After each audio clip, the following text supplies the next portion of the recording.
A paz do Senhor, meus amados e queridos irmãos, aqui quem fala é o pastor Arnaud Barbosa, um dos pastores do Ministério Brasil para Cristo e pastor da igreja de Formosa, Goiás. Irmãos, é com muita honra e muita alegria que eu quero aqui compartilhar o último capítulo do Evangelho de Marcos, capítulo 16, que é realmente um ensino à parte. Mas antes, meus amados ouvintes, nós não podemos ignorar o fato que ocorreu nos capítulos anteriores. Tudo o que aconteceu com o nosso Salvador 3 dias antes. A forma como ele foi espancado covardemente durante toda aquela madrugada, além das zombarias, além dos escárnios daqueles homens, o nosso Cristo ainda levou uma surra tão grande, com chicotadas terríveis, que a sua carne ficou completamente dilacerada. E por fim, depois daquela caminhada sangrenta até o Gólgota, Cristo foi ali pendurado na cruz e morreu lentamente, entregando o seu espírito a Deus, apresentando o seu corpo e o seu sangue como oferta pelo pecado. Amados, os homens não se contentaram apenas em matá-lo. Não, isso não foi suficiente. Jesus foi brutalmente assassinado. Sua morte foi lenta e dolorosa, de forma que aquilo que Jesus Cristo sofreu na cruz, nem mesmo os piores criminosos que estavam condenados ali ao seu lado, tiveram a oportunidade de sofrer daquela maneira. Todo esse sofrimento, ele foi necessário, tinha que ser daquela forma, em cumprimento a uma profecia do profeta Isaías, lá no capítulo 53, quando ele diz que ele tomou sobre si as nossas enfermidades e carregou as nossas dores. Ele foi ferido por causa das nossas transgressões e esmagado por causa das nossas iniquidades. O castigo que nos traz a paz estava sobre ele, e pelas suas pisaduras nós fomos sarados. Por isso, meus amados, ele não poderia apenas morrer, mas deveria sofrer tudo aquilo para que todo pecador viesse a se arrepender dos seus pecados e crer em seu nome. E aqueles que crerem em seu nome, que eles pudessem ter acesso à vida eterna. O nosso Cristo, sendo Filho de Deus, ele veio para ser servo, e um servo sofredor. Mas ele foi obediente à vontade do Pai até a morte, e morte de cruz. Diante de todo esse acontecimento, agora, a mensagem do reino de Deus estava completa. A expiação pelo pecado foi feita, e agora todos os que creem podem se entregar a Deus, por meio de Jesus Cristo, e ter acesso à vida eterna. Agora os discípulos, irmãos, poderiam pregar abertamente as boas novas da salvação. E diante de todo esse acontecimento, os discípulos ficaram decepcionados com tudo o que aconteceu. Eles não haviam ainda compreendido que o plano da salvação do Cristo deveria passar pela humilhação na cruz do Calvário. E depois de tudo ser consumado, Jesus ressuscitaria dentre os mortos, como ele mesmo havia profetizado. E é exatamente aqui, no capítulo 16, que encontramos o cumprimento desta profecia de Cristo. Este é o capítulo da ressurreição, quando aquelas mulheres que participavam do ministério de Jesus foram ao túmulo para embalsamarem o seu corpo, como de costume naquela época. Quando elas chegaram àquele local, elas ficaram possuídas de grande medo, pois aquela grande pedra que fechava o túmulo estava removida, e os guardas que estavam de prontidão ali, eles haviam sumido. E então um anjo de Deus se manifestou falando com elas, dizendo ali no verso 6, não tenham medo, vocês estão procurando a Jesus, o Nazareno, que foi crucificado? Ele ressuscitou. Vejam o lugar onde estava o seu corpo. E é isso, meus amados, que o capítulo 16, ele vai nos mostrar que o nosso Senhor e Salvador Jesus Cristo, ele ressuscitou. Glória a Deus. Meus amados ouvintes, Cristo, ele venceu o pior dos inimigos dos homens, a morte. E todo aquele que nele crê também será ressuscitado naquele grande dia. Essa é a maior diferença entre o nosso guia espiritual e os líderes das demais religiões e das filosofias humanas. É a sua ressurreição.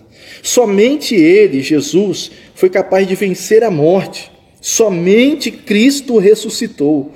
E depois de aparecer para os seus discípulos, dando-lhes algumas missões a respeito do reino, Jesus Cristo voltou ao seu lugar de origem, lá no céu, agora sendo reconhecido como aquele que está sentado à destra de Deus, recebendo toda a autoridade de salvar aqueles que creem e obedecem na sua palavra. Mas também ele possui a autoridade para julgar e condenar aqueles que rejeitam a crer no seu nome. Toda a honra e glória seja dada a Deus, o Pai, e ao seu Filho amado Jesus. No entanto, meus queridos ouvintes, além de Cristo ser levado para os céus, ele deixou ordens estritamente importantes aos seus discípulos. Todos aqueles que se tornam discípulos de Jesus Cristo precisam entender que essas ordens devem ser cumpridas. Ou seja, além dos benefícios alcançados pela fé, sendo logicamente o maior deles a vida eterna, nós temos responsabilidades importantes a cumprir nessa vida humana, enquanto formos filhos do reino. A determinação de Cristo nos versículos 15 e 16 são as seguintes: vão ao mundo inteiro e preguem o evangelho a toda criatura. Quem crer e for batizado será salvo, mas quem não crer será condenado. Repare que o recado foi simples. O evangelho não será apenas para os judeus, mas para todas as pessoas, sem distinção alguma. Ou seja, judeus e gentios, homens e mulheres, ricos e pobres, senhores e servos, limpos ou impuros. Todos deverão conhecer a oportunidade de salvação dada aos homens pecadores. E essa missão, meus irmãos, ela pertence somente aos discípulos. Ou seja, essa missão, ela é nossa e de mais ninguém. Nem mesmo os anjos Deus deu essa missão. E nenhum outro meio o Senhor escolheu anunciar a salvação a não ser a sua própria igreja. Talvez por essa razão, Paulo não se gloriava por tudo que ele fez em favor do evangelho. Mas ele dizia: ai de mim, se não pregar o evangelho. E Cristo escolhe a sua igreja para anunciar as boas novas a todos os homens, por duas razões. Primeiro, meus ouvintes, o Messias não morreu por causa de um número limitado de pessoas. Todo aquele sofrimento, aquela dor e humilhação sofrida ali durante longas horas, com toda certeza, não poderia servir apenas para um grupo reduzido de pessoas, mas para todo aquele que nele crê. Ou seja, Jesus Cristo não quer que o seu sacrifício seja em vão, mas que este conhecimento possa atingir o mundo inteiro, para que o maior número possível de pessoas venha se beneficiar com a salvação. E ele está certo em querer isso.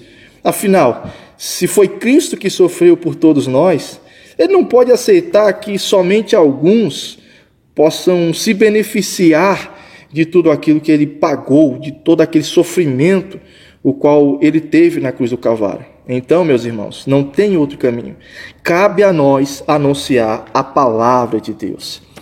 Segundo lugar, Jesus Cristo, ele não confiou seu poder e autoridade a qualquer um, mas exclusivamente à sua igreja. Igreja essa que foi lavada e remida com seu sangue. Afinal, se nós alcançamos esse benefício, então cabe a nós também o privilégio de anunciar aos outros aquilo que nós recebemos em nossas vidas. Até porque, meus ouvintes, o Evangelho de Cristo não se baseia apenas em teorias vagas, mas a sua mensagem é capaz de transformar vidas. Por isso, como confirmação da veracidade de sua palavra, Cristo não nos traz um evangelho persuasivo, um evangelho apenas baseado em teorias humanas, apenas baseado em convencimento, na arte de convencer as pessoas. Mas o evangelho de Cristo é um evangelho de poder, e esse poder ele iria acompanhar todos aqueles que creem, pois em seu nome os discípulos agora iriam expulsar os demônios, falar novas línguas, obviamente pela graça de Deus, e quando eles impuserem as mãos sobre os enfermos, todos esses enfermos eles seriam curados. E este seria apenas os sinais, como uma forma clara de Deus confirmar a mensagem que eles anunciavam. Os sinais na vida dos discípulos eram uma forma de Deus dizer assim: olha, eu estou com eles, eu estou na vida deles. Meus irmãos, é claro que tudo isso iria gerar perseguições na vida dos discípulos. Por isso, muitos tentariam envenená-los durante essa obra missionária, mas o Senhor Jesus estava dizendo que eles não deveriam se preocupar com estas coisas. E mesmo que isso viesse a acontecer, o Senhor Jesus está dizendo que mal nenhum lhes causaria danos, se caso eles bebessem alguma coisa mortífera, mesmo sem saber do que se tratava. Eles não deveriam se preocupar com o mal com o qual os homens queriam fazer contra eles, mas o foco daqueles homens deveria ser em pregar o Evangelho, anunciar a palavra de Deus, mostrar que o Filho de Deus veio ao mundo e ele se entregou por nós para nos salvar, e ele ressuscitou e um dia retornará para poder buscar a sua igreja. O interessante aqui, irmãos, é a entrada das mulheres neste ministério. As mulheres não tinham vez na sociedade antiga. Talvez também por isso, quando elas anunciaram a ressurreição para os outros discípulos, eles ali não deram muito crédito a isso. Mas no ministério de Cristo, as mulheres sempre foram muito importantes. Não apenas ali servindo, mas também divulgando que Jesus era o Messias, como por exemplo fez aquela mulher samaritana, que trouxe muita gente para ouvir Jesus e para se converter também ao Messias. Encontramos a fé de muitas mulheres sendo destacadas em muitos milagres, como por exemplo aquela mulher Ciro-fenícia, que tinha sua filha terrivelmente endemoniada, e ela foi lá e se humilhou diante do Senhor, e o Senhor deu uma palavra dura, mas ela continuou ali firme, fiel, e ali, quando ela voltou para casa, a sua filha já estava sã. Encontramos também aquele grande exemplo da mulher do fluxo de sangue, que teve uma fé tão grande, mas tão grande, que talvez esta fé não foi vista nem mesmo entre alguns dos próprios discípulos de Jesus Cristo. Enfim, as mulheres mostraram o seu valor e fidelidade no ministério do nosso Senhor, até no momento da sua morte. Elas não tiveram medo de morrer, mas elas acompanharam todo o trajeto da crucificação. Enquanto os discípulos fugiram com medo, elas estavam ali. Até o último suspiro de Cristo na cruz, as mulheres estavam presentes. E é claro, quem primeiro foi ao túmulo para cuidar do corpo de Jesus, para embalsamá-lo, foram elas, Maria Madalena, Maria mãe de Tiago e Salomé. Foram exatamente estas mulheres as primeiras a darem a notícia da ressurreição. Foram elas as primeiras a dizerem a todos: o nosso Cristo não está mais entre os mortos. O nosso Cristo, ele ressuscitou. Glória a Deus, aleluia.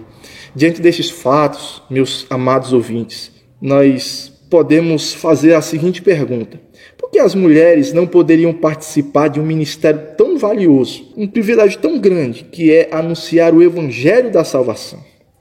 É obviamente que o Senhor inclui essas mulheres. Inclusive, Marcos também nos dá outra informação importante sobre elas. Uma delas, chamada Maria Madalena, aquela que foi liberta de 7 demônios pelo Senhor, essa foi a primeira pessoa que viu Jesus ressuscitado. Diante disso, por que o Senhor não apareceu primeiro aos seus discípulos? Pelo menos aqueles 3 mais próximos dele, que era Pedro, Tiago e João, que compartilharam dos momentos mais íntimos de Cristo. Ora, Jesus aqui nos mostra, irmãos, que todos, de igual modo, são importantes neste ministério de anunciar o Evangelho a todas as nações. E de alguma forma precisamos fazer a nossa parte em anunciar este Evangelho. Vejam, por exemplo, o próprio evangelista João Marcos, que nos escreve este Evangelho. Ele nos deixou esta importante obra valiosa que nos leva a conhecer profundamente o Filho de Deus que veio ao mundo para nos salvar. Essa foi a sua grande contribuição no reino de Deus. E somos gratos, imensamente gratos pela vida deste importante discípulo de Jesus. E nós, que também somos discípulos, como iremos anunciar o Evangelho da salvação? Como estamos nos preparando para anunciar ao mundo as obras de Jesus Cristo, seus ensinos, a sua morte, a sua ressurreição? Lembre-se que da mesma forma que o Senhor Jesus subiu aos céus, da mesma forma Ele também retornará para buscar o seu povo. Que possamos ser encontrados naquele dia, fazendo a sua vontade e anunciando a salvação. Busquemos, meus irmãos, a Deus, e assim nós cumpriremos a sua vontade. Amados, foi um prazer podermos aqui compartilhar o Evangelho de Marcos com todos. Nós amanhã continuaremos com o capítulo 1 do Evangelho de Lucas e que possamos estar cada dia mais aprendendo a palavra de Deus. Amém?